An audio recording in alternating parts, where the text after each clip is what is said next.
नमस्कार। कैसे हैं आप? आशा है आप स्वस्थ हैं तथा अपना ख्याल अच्छे से रख रहे हैं। क्या मैं आपसे एक प्रश्न पूछ सकती हूँ? इस वक्त अपने टेलीविज़न सेट के सामने बैठे आप जो ये कार्यक्रम देख रहे हैं, वह किन चीज़ों की वजह से संभव है? जी हाँ, आप कहेंगे टेलीविज़न, इलेक्ट्रिसिटी इत्यादि। इसी तरह से आप जो ऑनलाइन कक्षा अटेंड करते हैं, उसमें भी आप या कंप्यूटर का इस्तेमाल करते हैं या अपने मोबाइल फ़ोन का। तो क्योंकि टेलीविज़न, मोबाइल तथा लैपटॉप इन कोविड के दिनों में आपकी अध्ययन में आपके लिए सहायक हैं, तो यह संसाधन हुए। इस तरह से हमारे आसपास मिलने वाले वो सभी वस्तुएं जो किसी न किसी तरह से हमारे लिए उपयोगी हैं, संसाधन कहलाते हैं। आपको लगता होगा कि सभी संसाधन प्राकृतिक हैं, लेकिन ऐसा नहीं है। किसी वस्तु को संसाधन बनाने में मानव का बहुत महत्वपूर्ण योगदान है। मानव प्रौद्योगिकी की सहायता से, प्रौद्योगिकी अर्थात तकनीक की सहायता से नई नई संस्थाओं का निर्माण करता है तथा वस्तुओं को संसाधन बनने में महत्वपूर्ण योगदान देता है। तो आज जिस विषय पर हम बात करने जा रहे हैं, वह आपकी भूगोल की पाठ्यपुस्तक का प्रथम अध्याय है, जिसका नाम है संसाधन और विकास। पृथ्वी पर पाए जाने वाले संसाधनों का वर्गीकरण निम्न प्रकार से किया जा सकता है। उत्पत्ति के आधार पर जैव और अजैव, समाप्यता के आधार पर नवीकरण योग्य और अनवीकरण योग्य, स्वामित्व के आधार पर व्यक्तिगत, सामुदायिक, राष्ट्रीय और अंतर्राष्ट्रीय, विकास के स्तर के आधार पर संभावी, विकसित, भंडार और संचित कोश। आइए अब इनके बारे में बात करते हैं। सबसे पहले हैं उत्पत्ति के आधार पर। यह वह संसाधन होते हैं जिनका वर्गीकरण उनकी प्राप्ति के आधार पर किया जाता है।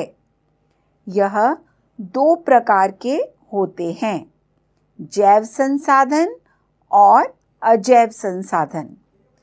जैव संसाधन वह संसाधन हैं जिनमें जीवन व्याप्त है, जैसे मनुष्य, पेड़ पौधे, समुद्री जीव जंतु, पशुधन इत्यादि। अजैव संसाधन, यह वे संसाधन होते हैं जो निर्जीव वस्तुओं से बने होते हैं। उदाहरण के लिए चट्टानें, धातुएं इत्यादि। समाप्ति के आधार पर संसाधन दो प्रकार के होते हैं, नवीकरण योग्य संसाधन तथा अनवीकरण योग्य संसाधन। वह संसाधन जिन्हें भौतिक, रासायनिक, यांत्रिक प्रक्रियाओं द्वारा उत्पन्न किया जा सकता है, उन्हें नवीकरण योग्य संसाधन कहा जाता है। उदाहरण के लिए सौर ऊर्जा तथा पवन ऊर्जा। अनवीकरण योग्य संसाधन, इन संसाधनों को अनवीकरण इसलिए कहा जाता है क्योंकि इन्हें बनने में हजारों लाखों वर्ष लग जाते हैं। उदाहरण के लिए खनिज और जीवाश्म ईंधन, इनके बनने में न केवल कई वर्ष लग जाते हैं, बल्कि इनमें से कुछ संसाधन ही पुनः चक्रीय हैं, जैसे धातुएं। पुनः चक्रीय का अर्थ है जिन्हें एक से अधिक बार प्रयोग किया जा सके, जबकि जीवाश्म ईंधन जैसे संसाधन अचक्रीय हैं, जो एक बार के प्रयोग से ही खत्म हो जाते हैं। स्वामित्व के आधार पर, यह वे संसाधन हैं जिनका वर्गीकरण संसाधनों पर होने वाले अधिकारों के आधार पर किया गया है। इनमें सबसे पहले आते हैं व्यक्तिगत संसाधन। व्यक्तिगत संसाधन वह संसाधन होते हैं जिन पर व्यक्ति विशेष का अधिकार होता है। उदाहरण के लिए गांव में कुछ लोग भूमि के स्वामी होते हैं और कुछ लोग उनकी भूमि पर काम करते हैं क्योंकि उनके पास स्वयं की भूमि नहीं होती। इसी तरह से शहरों में लोगों के पास अपना घर, अपनी जायदाद होती है। क्या आप अपने परिवार के संसाधनों की एक सूची बना सकते हैं? स्वामित्व के आधार पर दूसरा वर्गीकरण है सामुदायिक स्वामित्व। इन संसाधनों पर समुदाय का अधिकार होता है। उदाहरण के लिए खेल के मैदान, चारागाह, तालाब, नदियाँ, सरकारी अस्पताल इत्यादि। राष्ट्रीय संसाधन, यह संसाधन वह हैं जिन पर देश की सरकार का स्वामित्व होता है।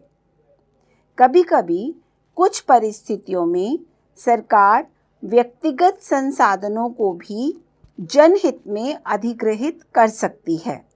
उदाहरण के लिए सड़कें, रेलवे लाइनें, नहरें, पुल, इन सब को बनाने के लिए सरकार व्यक्तिगत स्वामित्व वाली भूमि को अधिग्रहित करती है और जिन लोगों की यह संपत्ति होती है उन्हें इसका उचित मूल्य भी दिया जाता है। क्या आपने शहरी विकास प्राधिकरण अर्थात अर्बन डेवलपमेंट अथॉरिटी का नाम सुना है? सरकार ने भूमि अधिग्रहण का अधिकार शहरी विकास प्राधिकरण को दिया हुआ है। इसी तरह राष्ट्रीय सीमाओं के अंदर की सारी भूमि तथा 12 समुद्री मील तक का महासागरीय क्षेत्र तथा इसमें पाए जाने वाले सभी संसाधन राष्ट्र की संपदा हैं। समुद्री मील या जिसे हम नॉटिकल माइल कहते हैं, वह क्या है? समुद्र की दूरी को समुद्री मील में मापा जाता है। यह लंबाई की एक इकाई है तथा नौसंचालन और वैमानिकी में प्रयोग की जाती है। अंतर्राष्ट्रीय मानकों के अनुसार एक समुद्री मील 1.852 किलोमीटर के बराबर है। भारत का समुद्री मील 12 समुद्री मील है। अंतर्राष्ट्रीय संसाधन, वह संसाधन जिनका नियंत्रण कुछ अंतर्राष्ट्रीय संस्थाएं करती हैं। उदाहरण के लिए तट रेखा से 200 समुद्री मील की दूरी से परे महासागरीय संसाधनों पर किसी देश का अधिकार नहीं है तथा इनका उपयोग अंतर्राष्ट्रीय संस्थाओं की सहमति के बिना नहीं किया जा सकता।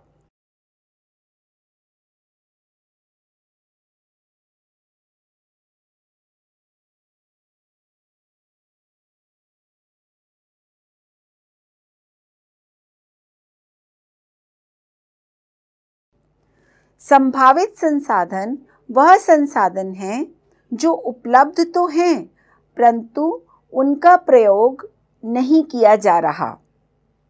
उदाहरण के लिए भारत में राजस्थान और गुजरात, जो कि भारत के पश्चिमी भाग में हैं, यहाँ पर सौर ऊर्जा तथा पवन ऊर्जा संसाधनों की बहुत बड़ी संभावना है, परंतु अभी सही तरीके से उनका विकास नहीं हुआ है।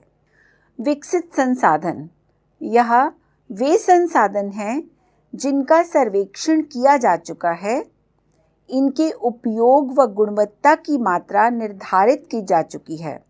इसका मतलब है कि यह वे संसाधन हैं जो हम प्रयोग में ला रहे हैं, लेकिन यदि इनका अत्यधिक प्रयोग किया गया तो आने वाली भावी पीढ़ियां इसका लाभ नहीं उठा पाएंगी।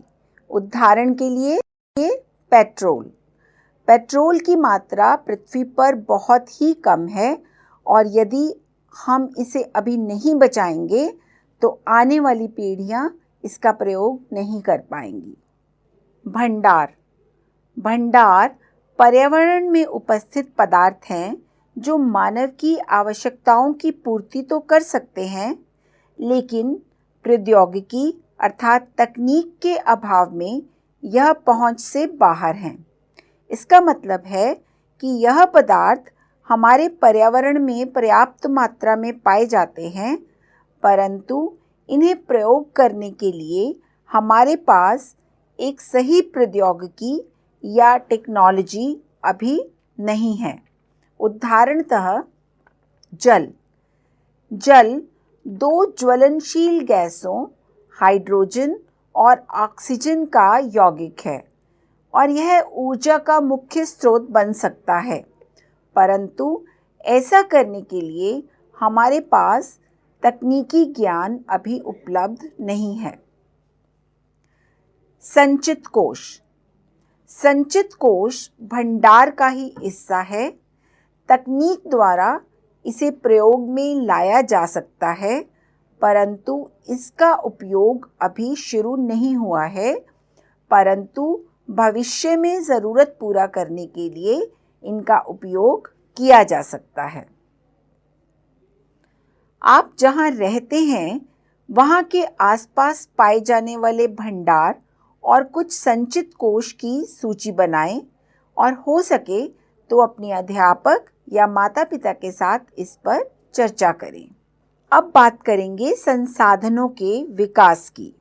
मानव जीवन के लिए संसाधन अति आवश्यक हैं, परंतु हम सब ने अपने स्वार्थ व लालच के लिए इनका प्रयोग बिना सोचे समझे किया है। यही वजह है कि आज हमारे सामने बहुत सी समस्याएं उत्पन्न हो गई हैं, जैसे संसाधनों का हास। संसाधन कुछ लोगों के हाथ में ही आए हैं। इससे समाज दो हिस्सों में बंट गया है, अमीर और गरीब।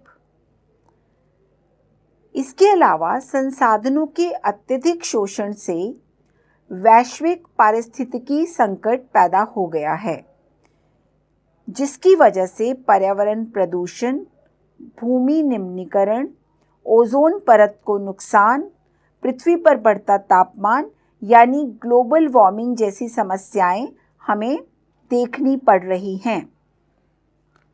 जरा सोचें, यदि आज पृथ्वी पर खनिज तेल खत्म हो जाए तो क्या इसका प्रभाव हमारी जीवन शैली पर पड़ेगा? यदि पड़ेगा तो कैसे? तो यह बहुत आवश्यक है कि समाज में संसाधनों का न्याय संगत बंटवारा हो। साथ ही हर तरह के जीवन का अस्तित्व बनाए रखने के लिए संसाधनों के उपयोग की उचित योजना बनाई जाए, क्योंकि यदि आज हमने इसके बारे में ना सोचा तो आने वाली पीढ़ियों को बहुत मुश्किलों का सामना करना पड़ सकता है। इसलिए सतत पोषणीय विकास बहुत ज़रूरी है। सतत पोषणीय विकास का अर्थ है ऐसा विकास जो पर्यावरण को नुकसान न पहुंचाए तथा वर्तमान विकास की प्रक्रिया में भविष्य की पीढ़ियों की आवश्यकताओं को भी ध्यान में रखा जाए, ताकि आने वाली पीढ़ियों को भी संसाधन मिल सके। उदाहरण के लिए, जब किसान कृषि की उत्पादकता बढ़ाने के लिए मिट्टी में रासायनिक खाद व कीटनाशक का अत्यधिक इस्तेमाल करते हैं, तो धीरे धीरे भूमि की उपजाऊ शक्ति कम होने लगती है। अब किसान को वर्तमान समय में उपज ज़्यादा मिल गई, परंतु भविष्य में किसान शायद उसमें कृषि भी नहीं कर पाएगा, क्योंकि मिट्टी को बनने में कई 100 साल लग जाते हैं। अतः सतत पोषणीय विकास के लिए आवश्यक है कि वर्तमान समय में मृदा का इस्तेमाल ध्यान से किया जाए तथा रासायनिक खाद व कीटनाशकों का विकल्प जैसे जैविक खाद व कीटनाशक इस्तेमाल किए जाएं। जून 1992 में रियो डी जेनेरो में प्रथम अंतर्राष्ट्रीय पृथ्वी सम्मेलन हुआ, जिसमें लगभग 100 से भी अधिक राष्ट्राध्यक्ष शामिल हुए।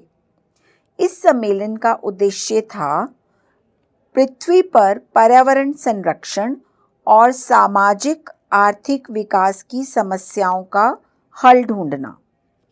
इस सम्मेलन में जितने भी राष्ट्राध्यक्ष आए थे, सभी ने भूमंडलीय जलवायु परिवर्तन तथा जैविक विविधता पर एक घोषणा पत्र हस्ताक्षर किया और 21वीं शताब्दी में सतत पोषणीय विकास के लिए एजेंडा 21 को स्वीकृति दे दी।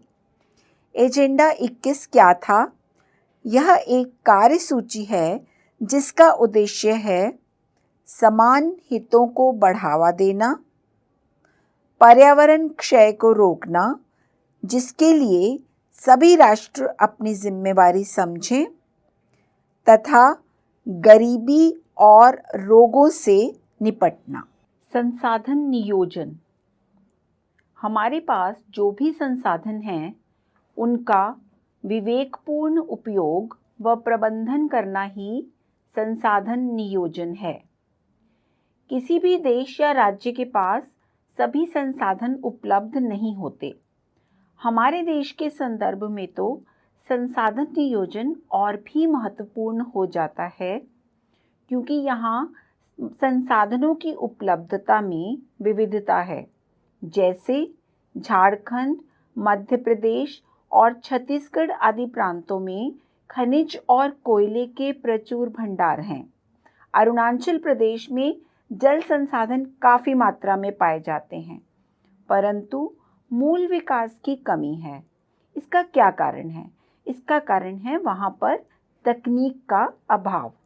इसी तरह से यदि राजस्थान को देखें तो वहाँ पर पवन और सौर ऊर्जा की बहुतायत है, परंतु जल संसाधनों की कमी है।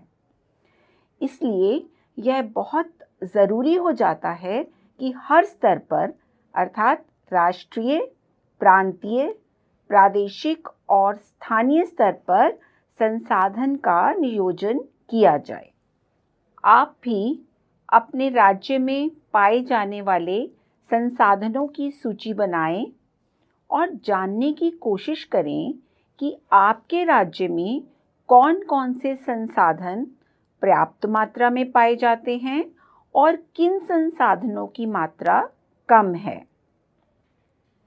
जब हम संसाधन नियोजन की बात करते हैं तो भारत में संसाधन नियोजन के लिए जो मुख्य कारक हैं वह हैं देश के अलग अलग प्रदेशों में संसाधनों की पहचान करके एक सूची तैयार करना।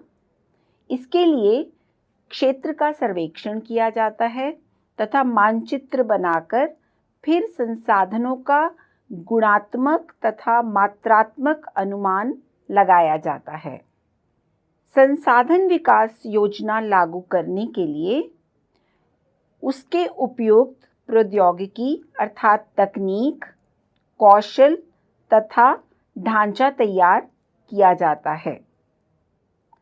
संसाधन विकास योजनाओं और राष्ट्रीय विकास योजनाओं में समन्वय भी स्थापित करना आवश्यक होता है। इसका मतलब है कि संसाधन भी उपयोग हो और राष्ट्र का विकास भी हो। हमने इसी अध्याय में सतत पोषणीय विकास की बात की थी, तो विकास इस तरह का ही होना चाहिए। जब हमें स्वतंत्रता मिली तो हमारी अर्थव्यवस्था की स्थिति अच्छी नहीं थी, तो उस समय में संसाधन नियोजन करने के लिए पंचवर्षीय योजना बनाई गई। तो किसी भी क्षेत्र में विकास के लिए आवश्यक है कि वहाँ पर पर्याप्त संसाधन उपलब्ध हों, परंतु कभी-कभी किसी क्षेत्र में पर्याप्त मात्रा में संसाधन होते हुए भी तकनीक या प्रौद्योगिकी के अभाव में वहाँ आर्थिक प्रगति नहीं हो पाती। और कुछ ऐसे प्रदेश भी हैं जहाँ संसाधन तो कम हैं, परंतु वह आर्थिक रूप से विकसित हैं। जैसे उदाहरण के लिए दिल्ली, गोवा, गुजरात, केरल, सिक्किम वह राज्य हैं जिनके पास बड़े स्तर पर संसाधन नहीं हैं, परंतु ये क्षेत्र विकसित हैं। परंतु झारखंड, मध्य प्रदेश, छत्तीसगढ़, उड़ीसा में पर्याप्त खनिज होते हुए भी यह इतने विकसित नहीं हैं। इसके क्या कारण हो सकते हैं? हमें उपनिवेश का इतिहास बताता है कि जिन उपनिवेशों में प्राचीन समय में संसाधन प्रचुर थे, वहाँ विदेशी आक्रमणकारी आए और उन्होंने अपनी बेहतर प्रौद्योगिकी के सहारे संसाधनों का शोषण किया और उपनिवेशों में अपना अधिकार भी स्थापित किया। भारत ने भी एक लंबे समय तक उपनिवेश के विभिन्न चरणों का अनुभव किया है। इसी वजह से भारत में संसाधन विकास संसाधनों की उपलब्धता पर ही नहीं, बल्कि इसमें प्रौद्योगिकी, मानव संसाधन की गुणवत्ता और हमारे ऐतिहासिक अनुभव भी महत्वपूर्ण रहे हैं। अब यह तो बात हुई संसाधनों की उपलब्धता और उनके नियोजन की, परंतु जैसे जैसे हम विकास कर रहे हैं, शायद ये भूलते जा रहे हैं कि बिना सोचे समझे संसाधनों का अति उपयोग हमारे लिए कई सामाजिक, आर्थिक और पर्यावरण संबंधी समस्याएं पैदा कर रहा है, जैसे प्रदूषण, बाढ़, चक्रवात तथा स्वास्थ्य संबंधी समस्याएं। इसलिए यह आवश्यक है कि संसाधनों का संरक्षण किया जाए। गांधी जी ने भी संसाधनों के संरक्षण पर जोर दिया था और कहा था कि हमारे पास हर व्यक्ति की आवश्यकता पूर्ति के लिए तो बहुत है, परंतु किसी के लालच की संतुष्टि के लिए नहीं। अंतर्राष्ट्रीय स्तर पर भी संसाधन संरक्षण की बात समय समय पर होती रही है। सबसे पहले क्लब ऑफ रोम ने 1968 में इसकी बात की। फिर शुमेसर ने 1974 में अपनी बुक स्माइल इज़ ब्यूटीफुल में इसकी बात की। इसके बाद 1987 में ब्रंटलैंड की रिपोर्ट आई थी और इस रिपोर्ट को एक पुस्तक के रूप में प्रकाशित किया गया था, जिसका नाम था आवर कॉमन फ्यूचर। यहीं से सतत पोषणीय विकास की संकल्पना सामने आई। सतत पोषणीय विकास, जैसा कि आप जानते हैं, ऐसा विकास जिसमें वर्तमान विकास प्रक्रिया में भविष्य की पीढ़ियों का भी ध्यान में रखा जाए तथा पर्यावरण को कोई नुकसान न पहुंचे। ब्रंटलैंड नॉर्वे की प्रधानमंत्री थी, जिन्हें अमेरिका ने ये जिम्मेवारी दी थी। संयुक्त राष्ट्र अमेरिका ने ही इस कमीशन का गठन किया था। इस कमीशन ने भी कहा था कि संसाधनों का बिना सोचे समझे शोषण हो रहा है और ज़्यादातर संसाधन कुछ लोगों के हाथों में ही हैं, जिसकी वजह से समाज अमीर और गरीब में बंट गया है। कुछ लोगों के पास तो इतना है कि वह संसाधनों का दुरुपयोग कर रहे हैं और कुछ के पास इतना भी नहीं है कि वे अपनी मूलभूत आवश्यकताओं को पूरा कर सकें। उदाहरण के लिए, कुछ बच्चे कुपोषण का शिकार हो रहे हैं तो कुछ बच्चे मोटापे का।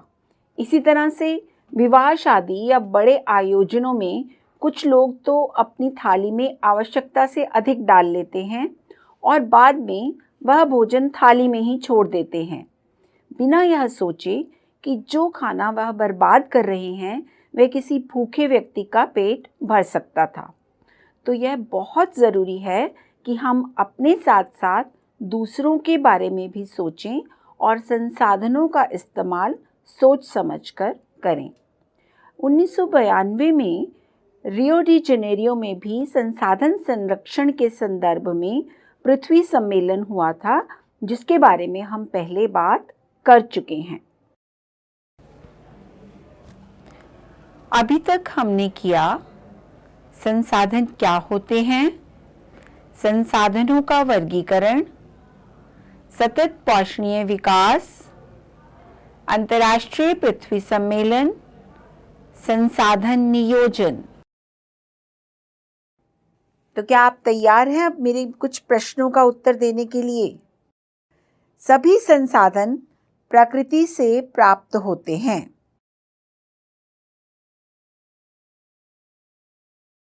प्रौद्योगिकी की सहायता से मानव वस्तुओं को संसाधनों में परिवर्तित करता है। संसाधनों को उनकी समाप्यता के आधार पर दो भागों में बांटा जा सकता है, नवीकरण योग्य तथा अनवीकरण योग्य।